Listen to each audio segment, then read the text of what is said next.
Hello homies, welcome back to another video. This is me going over my April 10th haul, just some stuff that I recently picked up, starting with these earrings. These I think look really cool. I got them at my favorite place to buy earrings at, Claire's. I know that's fucking gay, but fuck it, who cares? I think these look really good. Let me know what you think, if you think these look cheap, but I think they look, for the price, I really think that you can't really get much better than this. If you know a better place to buy earrings, let me know in the comments. But I really do like these. They weren't too badly priced, and they look like diamonds. I get a lot of compliments on the earrings that I pick out. So I'm excited to try these for sure. Next we have Joker 2. I call this movie Joker 2 because it's really fully a deluxe or something like that. I don't know what it's actually saying, so maybe I can learn that. But I just call it Joker 2 for all intents purposes. This is Joaquin Phoenix and Lady Gaga's movie.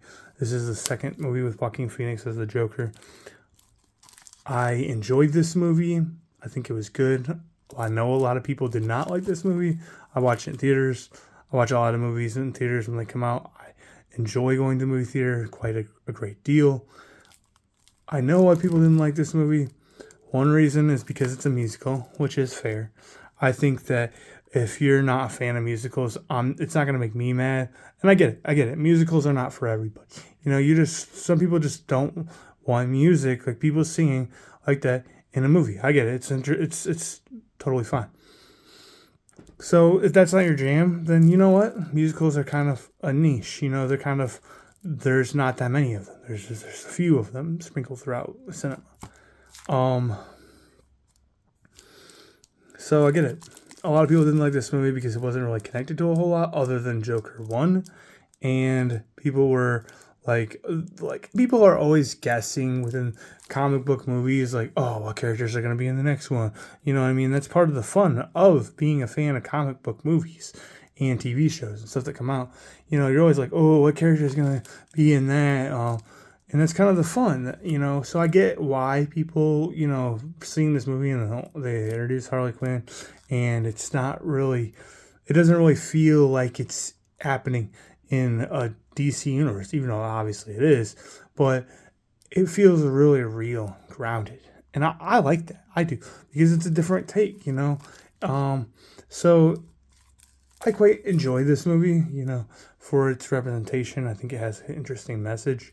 I think its message says, your actions have consequences no matter what. And like some of the like fantasy within the Joker character is that he always gets away with doing a lot of really heinous shit.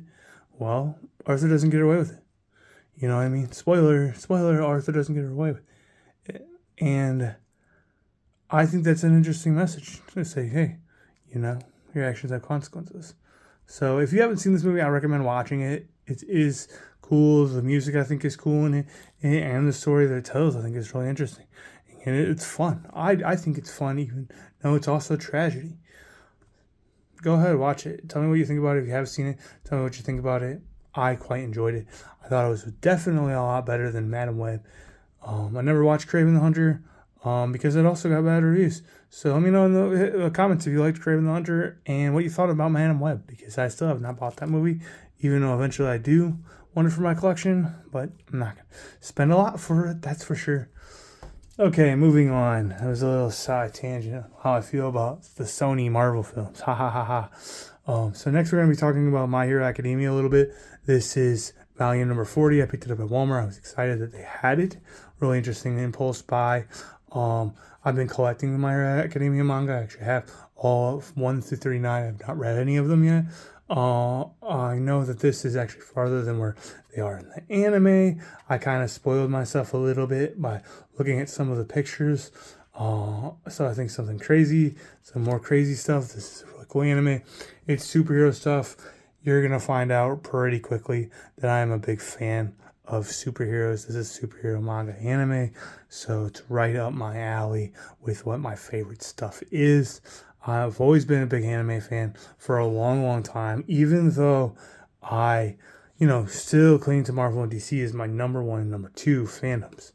But a superhero anime, like I'm also a big fan of One Punch Man because they make me feel like it's Marvel and DC.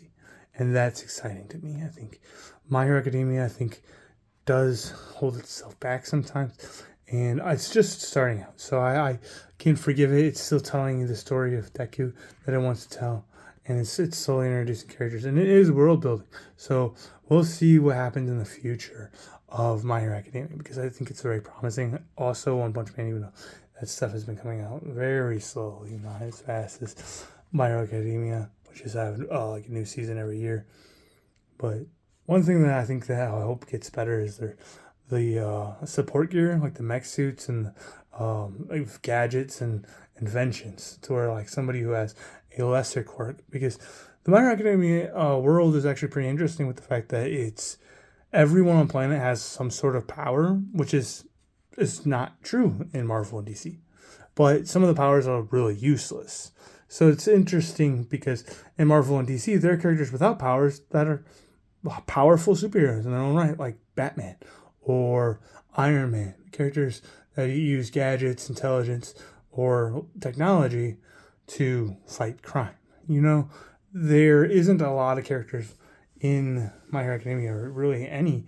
There are some, like in the Vigilante, they explore a character named Knuckle Duster who's just really naturally strong. So he doesn't really have any powers other than being really strong for a normal human. So there are a few, but not very many. This is All Might. He's already lost his powers. He doesn't have any powers currently. He's using a mech suit, kind of like Iron Man.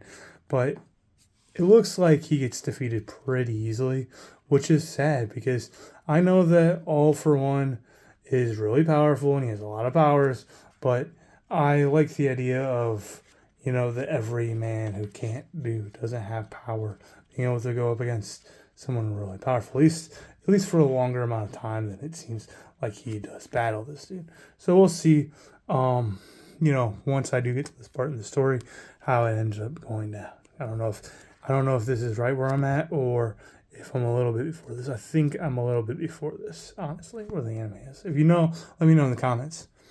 One more thing I want to talk about, my work shoes that I picked up for my job. Let me know if you can guess what my job is from my shoes. These are the shoes I like to wear to work. They are slip-on, so I don't have to worry about tying my shoes ever, because I hate tying shoes. I can do it, but it's like, you don't have to worry about it, and that's really interesting. These shoes usually make my feet feel really good, like they're really comfortable. They are Skechers, you know, I got them at Kohl's. So they have memory foam, and you got to take care of your feet, especially like if you have a job like mine and you're on your feet a lot. You got to take care of your feet and buy some good shoes, some comfortable shoes.